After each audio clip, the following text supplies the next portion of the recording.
Like most stories of the American West, our story begins in the East. Far to the east, in fact, in England, during the reign of King Henry VIII, a reign especially memorable for the dramas of his succession. Henry took 6 wives, seeking a male heir to the throne, then discarded them one by one as they failed to satisfy him.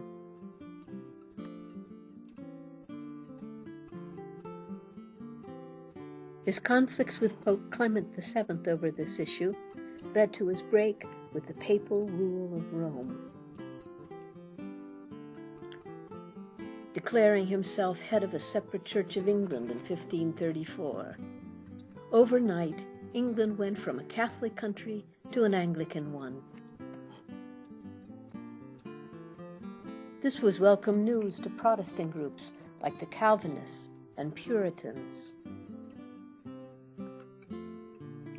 Puritans, as their name implied, wanted a church purified of all Catholic elements. The reigns of Henry's successors were periods of rising religious and political unrest as Protestant and Catholic monarchs succeeded one another, throwing the church into a turmoil which would culminate in an English civil war in the 1640s. When Charles I ascended the throne in 1623, he married a French Catholic princess and determined to move the Church of England toward more traditional Catholic forms of worship, so unpopular with the Puritans. His Archbishop of Canterbury, William Laud, was bitterly opposed to the Puritan movement, and his persecution of them led many to seek a new life. Their opportunity came in 1628. The Council for New England issued a land grant to investors of the New England Company for a plantation in Massachusetts Bay, and they immediately began organizing provisions and recruiting settlers. The Reverend Francis Higginson was asked to lead the expedition to establish the first settlements there. Higginson, disenchanted with the Church of England, had begun to associate himself with Puritan congregations who were eager to join his expedition. Captain John Smith, who led an earlier expedition to Jamestown and was famously saved from death by the native princess Pocahontas, left us this account. Now in this year 1629, a great company of people of good rank, zeal, means, and quality have set sail from Thames for the Bay of the Massachusetts. The fleet consisted of 5 ships with 350 men, women, and children, also 115 head of cattle, horses, mares, cows, and oxen.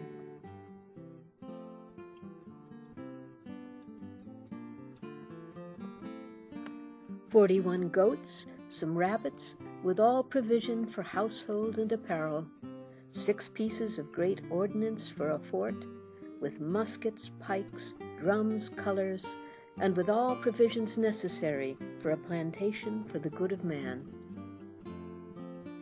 Aboard one of those ships, the Lion's Whelp, was Simon Hoyt, the sire of the family we are following to Montana. Simon was born in West Hatch, in the lovely county of Somerset in 1590. His father, Michael Hoyt, was a tenant on the local manor in return for the customary rent and services and works of scouring and ditching the Lord's rivers. Simon married Jane Stoodle from the nearby village of Marshwood, and they had 8 children. Jane died in 1626, possibly in childbirth. Simon was 29 when he joined the Higginson expedition to New Massachusetts Bay Colony.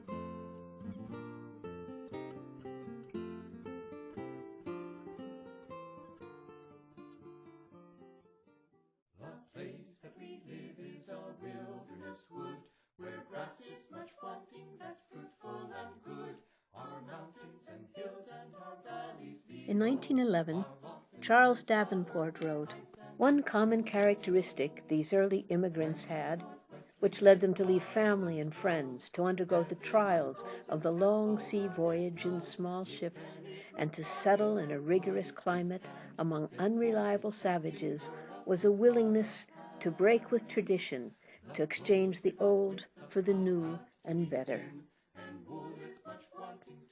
This trait, that amounts in extreme cases to wanderlust, is illustrated by the history of Simon Hoyt, who landed at Salem, Massachusetts in 1628.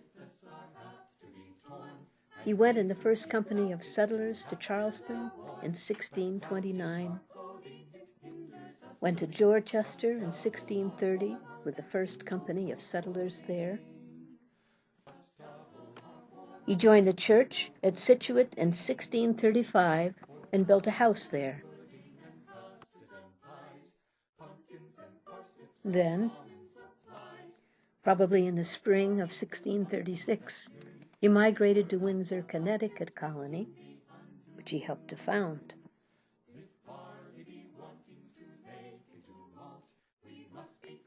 In 1649, he was granted land at Fairfield, and in 1657, he died at Stamford, where he was also among the first settlers.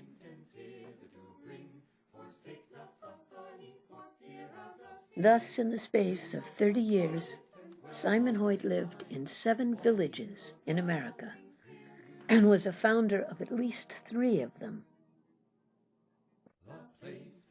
A truly restless spirit, like many another settler, and the parent of a restless progeny. Simon's son Nicholas was one of the sons who emigrated with his father and moved to these places as a part of Simon's family.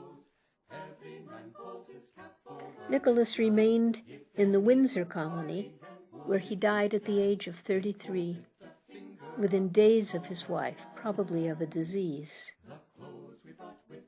Around 1682, Nicholas's son David moved with his family and 7 other men to become the first settlers in Deerfield, Massachusetts, where he was a deacon of the Puritan Church and a lieutenant in the local militia. One thing we mustn't forget, however, is that the Massachusetts Bay Colony already had a fairly large native population that did not always welcome the new arrivals. The French, Britain's enemy in Europe, had its own designs on the land. On February 29, 1704, the sleeping village of Deerfield was rudely awakened to the sounds of screams, shouts, and discharging firearms as a force of about 300, led by French soldiers and native warrior tribes of the Mohawk, Huron, and Mountain Iroquois, attacked.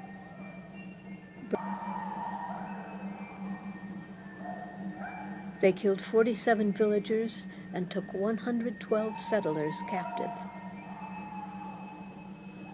Wendats and Wabanakieaks burst into the Hoyt small house. David, his wife Abigail, and 4 of their children were taken captive. Their oldest son, David Jr., was killed later that morning in the meadows among several men trying to fight off the assault. The raiders destroyed 17 of the village's 41 homes and looted many of the others. Out of the 291 people in Deerfield on the night of the attack, only 126 remained in the town the next day. David Hoyt and his family were among 109 men, women, and children taken captive and led on a deadly march 300 miles north into Canada in winter with inadequate provisions. Those who fell behind were killed. David Hoyt was given a large burden to carry and carried also his 2-year-old daughter Abigail to save her from being killed. He died of starvation near what is now Newbury, Vermont. His daughter Abigail was slain on the way to Canada, as well as his 9-year-old son, Ebenezer, who could no longer walk after his feet became frostbitten. David's son Jonathan was 16 years old when taken into captivity. He lived with the Indians for 2 years in Lorette, near Quebec. Jonathan, his mother, and sister Sarah were among 60 captives, later redeemed and returned to their home. Years later, his old Indian master came to visit from Canada and was well received by Jonathan and his family. Jonathan still spoke the language, and at the end of the visit they parted with affection. Jonathan's son David, and David's son Jonathan, and Jonathan's son Elijah will all be born and die in Deerfield.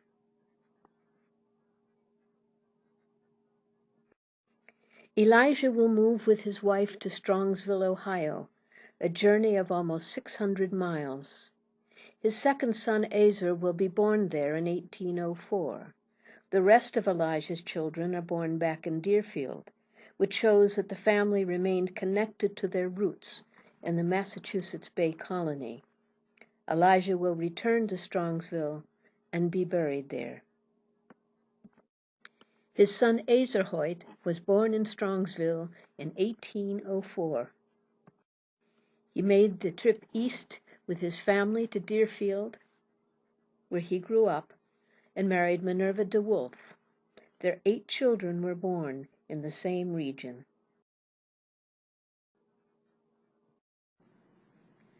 Azer remained in the Deerfield area, working as a miller until age 54. But the Hoyt gene for wanderlust was kicking in again. When Deerfield was raided in 1704, the population was less than 300. When Azer's last child was born in 1856, the population was approaching 3,000.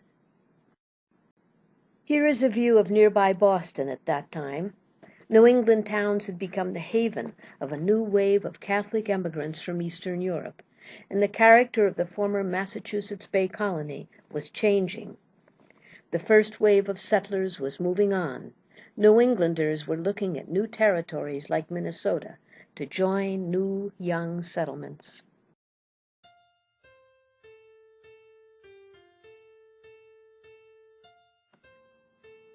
Azer Hoyt was 54 years old when Minnesota became a state in 1858. All of Azer and Minerva's children, except their youngest, have been raised and educated according to the culture and standards of New England. But Simon's gene would reassert itself and send them west to new places and new towns. When Georgia, the last of their 8 children, was a year old, Azer and Minerva Hoyt and their family joined the wave of New Englanders who were among the first settlers in Minnesota.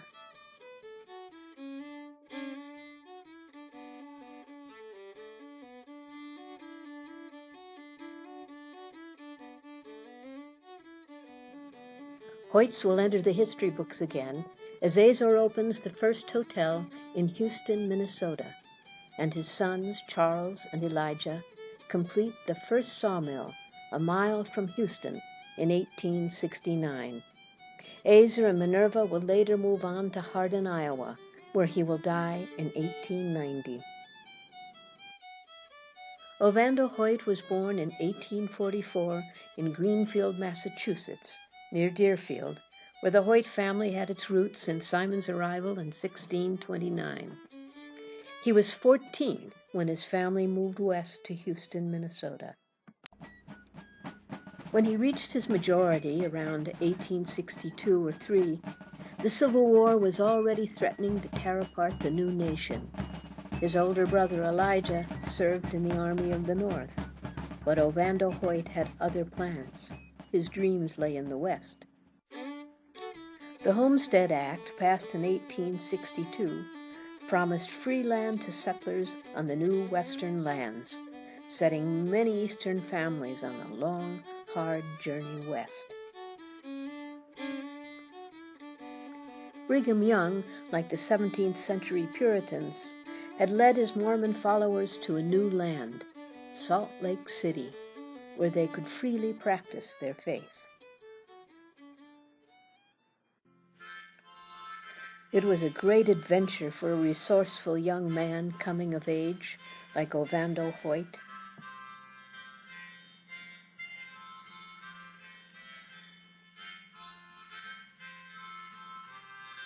He followed a 6-mule team across the plains like so many others headed to Salt Lake City, crossing rugged terrain, often without water or fuel for fires, probably along the well-worn trail taken by the Pony Express, which began in St. Joseph, Missouri. The trails followed the North Platte and Sweetwater rivers west to South Pass through the Rockies in Wyoming, then on to Salt Lake City.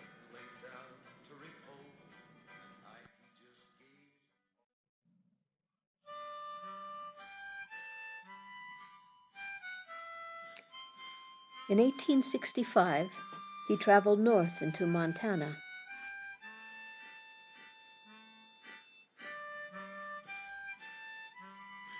He reached the Big Hole Basin in the spring of that year.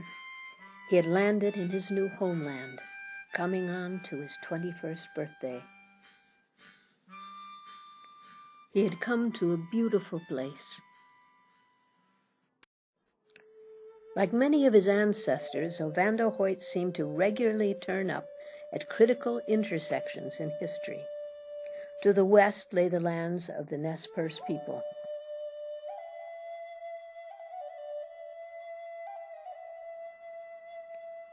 He couldn't know then that in another decade, the beautiful place where he had landed, known as the Big Hole, would be the scene of a historic battle between the Nez Perce under Chief Joseph and soldiers of the U.S. Army under Colonel John Gibbon.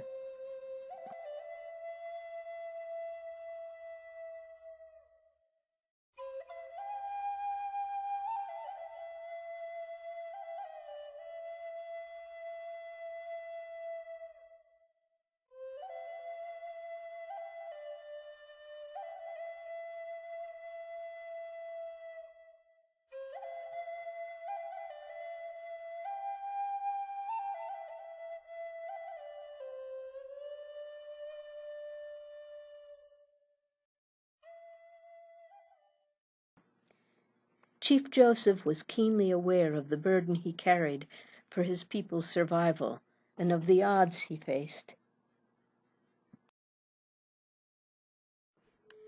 I have carried a heavy load on my back ever since I was a boy. I realized then that we could not hold our own with the white men. We were like deer.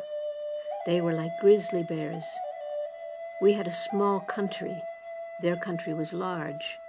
We were contented to let things remain as the Great Spirit Chief made them. They were not, and would change the rivers and mountains if they did not suit them.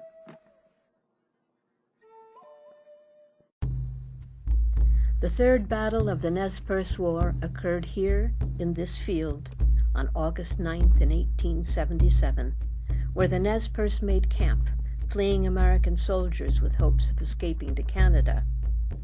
At 3:30 a.m., Colonel John Gibbon attacked the sleeping Indians with a force of 183 men. The Nez Perce, however, soon counterattacked from concealed positions in the surrounding hills. After 4 days of sporadic fighting, the Nez Perce withdrew. The soldiers lost 29 men with 40 wounded. The Army body count found 89 Nez Perce dead, mostly women and children. The remaining Indians were able to escape, and they headed northeast towards Canada. 2 months later, on October 5th, Colonel Nelson Miles decisively defeated the Nez Perce at the Battle of the Bear Paw Mountains. Chief Joseph surrendered here, and his people reluctantly agreed to return to the reservation. The Nez Perce were only 40 miles short of the Canadian border. I know his heart.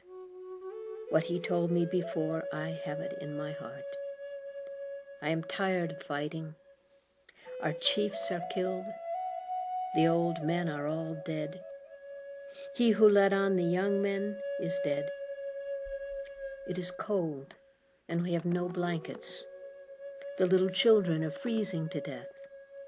My people, some of them, have run away to the hills and have no blankets, no food. No one knows where they are, perhaps freezing to death. I want to have time to look for my children, to see how many I can find. Hear me, my chiefs. I am tired. My heart is sick and sad. From where the sun now stands, I will fight no more forever. Unlike his ancestor David Hoyt, who fell victim to the French and Indian raid of 1704, Ovando Hoyt had moved on from the Big Hole before this event in 1877, but we will see that it nevertheless impressed itself upon him.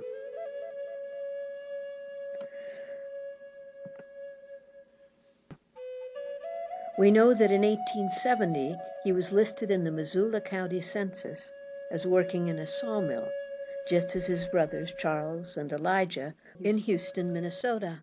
He likely worked here at the Missoula Mills.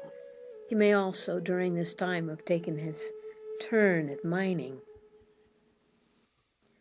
But he would move north to work in a sawmill on the Flathead Indian Reservation.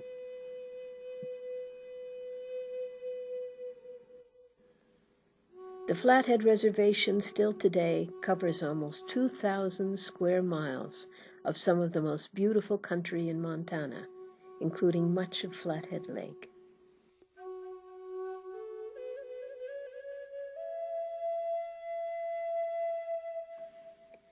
Ovando Hoyt worked for the Flathead Indian Agency, which was established in 1854 and was located near the junction of the Flathead and Jocko Rivers.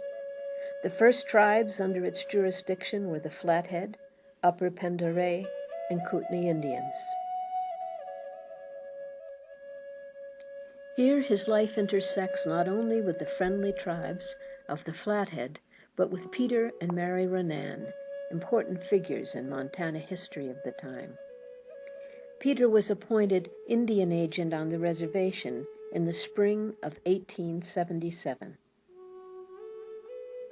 He was the first agent to take the work seriously, advocating and caring for those who lived on the 1.5-acre reservation.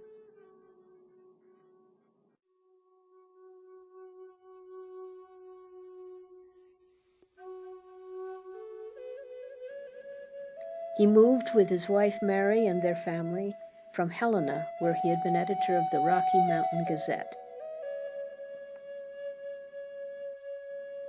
Mary beautifully records the places and life of her times, later published in the fine book The Girl from the Gulches. Here she describes their arrival in the Jocko Valley. Just beyond the ford, we emerged from a grand grove of yellow pines, and I saw for the first time the fruitful valley of the Jocko. It was lovely and lush in June growth. The grass and flowers spread knee-deep across the prairie.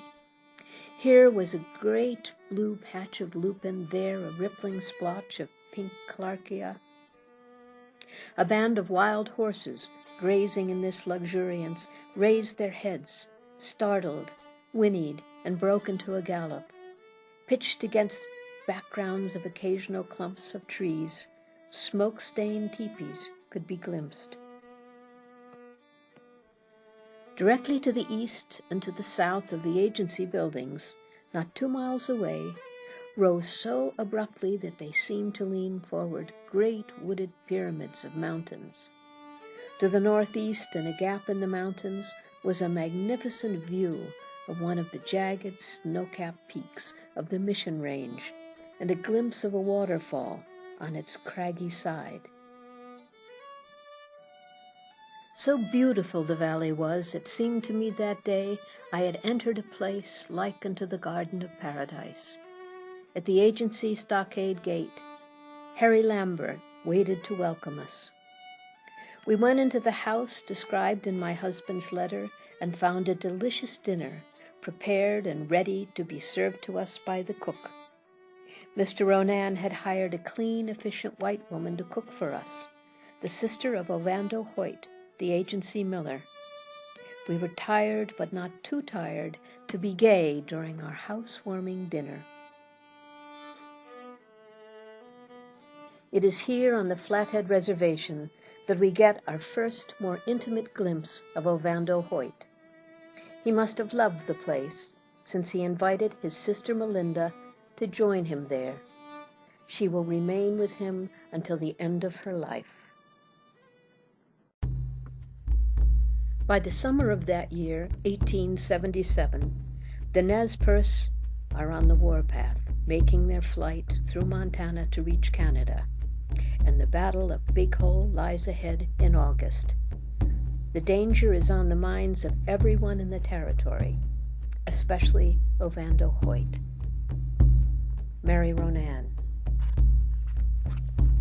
One day a runner came with definite information that Chief Joseph and his band, flushed with victory over the United States soldiers in Idaho, were on the warpath and were headed to Montana on their way to Canada. Mr. Ronan was away from home on business. Ovando Hoyt, the miller, really a better carpenter and painter, was doing some renovating about our house. He was a spiritualist. Whenever I passed him, going about my household affairs, he would stop his work and, embellishing his revelations with much waving of arms and gesticulating with a paintbrush, relate to me the visions that had been vouchsafed him of the Nez Perce sweeping in carnage across the reservation and over the entire state of Montana. Without my husband to reassure me, this was very distressing. We may be surprised that someone with roots in New England Puritanism would become a spiritualist. But spiritualism, or belief in communication with spirits, was very much in vogue in those times, and its communities were found most densely in New York and Massachusetts. There was a large gathering every year near Deerfield. It was also very popular then in Montana, even in nearby Deer Lodge.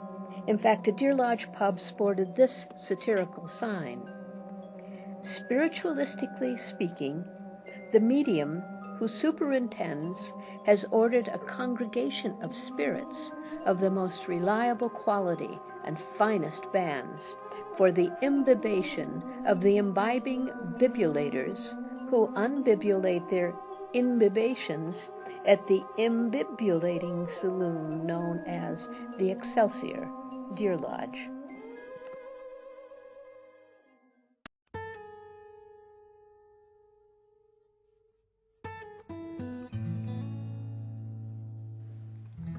According to Mary Ronan, Ovando Hoyt and his sister were frightened away by the Nez Perce trouble. But an 1880 census shows Ovando Hoyt living with them on the reservation. Did he depart and then return? We know little about him during this period. But we see him clearly around 1882. During his years on the reservation, he had gathered some livestock, which he takes east with him. With the Hoyt's unerring eye for new places to settle, Ovando follows the Blackfoot River Valley to the place that will eventually bear his name. Norman Maclean made this river famous with his book A River Runs Through It. He writes, "Like many fly fishermen in western Montana, where the summer days are almost Arctic in length, I often do not start fishing until the cool of the evening.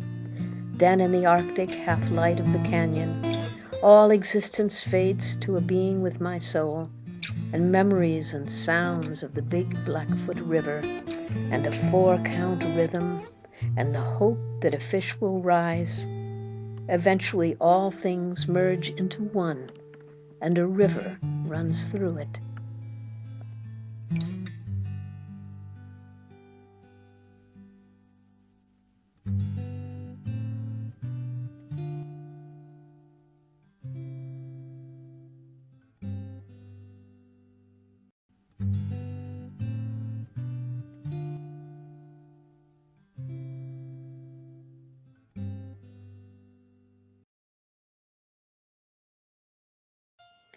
Wildelyn Mannix gives us a more detailed picture of Ovando Hoyt in Profiles of Early Ovando, edited by Hazel Jacobson.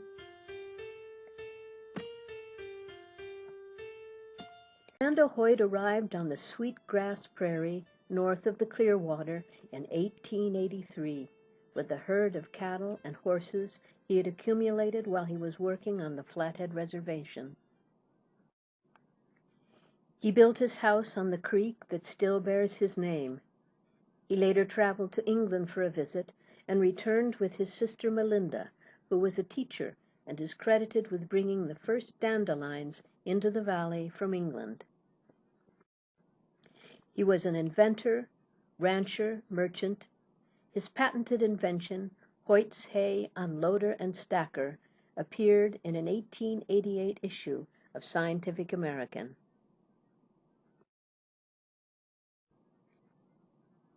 He was the town's first postmaster. As was customary, a delegation of the community elected Ovando Hoyt to write to the postal authorities in Washington, D.C. for mail service and a post office. The town was to be called Sadiesville. But when he signed his name to the request, the postal authorities said it was such an unusual name, they thought Ovando would be a better name for the new town and post office. Ovando Hoyt would open the first store, seen here next to the post office, and make the furniture for Ovando's first school. Later, after hearing so much from his brother and sister, Ovando Hoyt and Melinda, Wilda Mannix tells us, Dr. Elijah Hoyt, Ovando's older brother, came and also fell in love with the country. He was a spiritualist doctor and said he was controlled by a buck Indian. One day my grandmother became ill with a bad pain in her back. My mother did everything she could for her, and it didn't do any good. So my father went and got Dr. Hoyt. He went in and massaged her back, went outside to shake the evil spirits off his fingers, and about that time my brothers came coasting down the hill on their sled, couldn't stop, and hit him right behind the knees, upending him. My grandmother got better, while Dr. Hoyt crippled around for several days. As always with small or new communities, entertainments were wholly a community affair. At Ovando's dances and surprise parties, music was furnished by Dr. Elijah Hoyt and his violin. Although Ovando Hoyt never married, he would draw other family members into the new town. Jess, the daughter of Elijah Hoyt, and his wife Charlotte, would be married here. When his father Azor died in 1890, his mother Minerva would join him in Ovando and be buried there after her death. Ovando Hoyt's traveling days would not be over, however. He would later move on to become one of the early residents of Spokane, Washington, and spend his last years in Ellensburg, Washington. Elijah would die in Calaveras County, California. Simon Hoyt's legacy had carried descendants from the small village of Hatch in Somerset, across the Atlantic, and eventually across the entire North American continent. If Simon had merely traveled the length of England, that would have been 300 miles of relatively gentle terrain, no deserts, no hostile Indian tribes. But instead, he and his descendants traveled over 5,000 miles from sea to shining sea.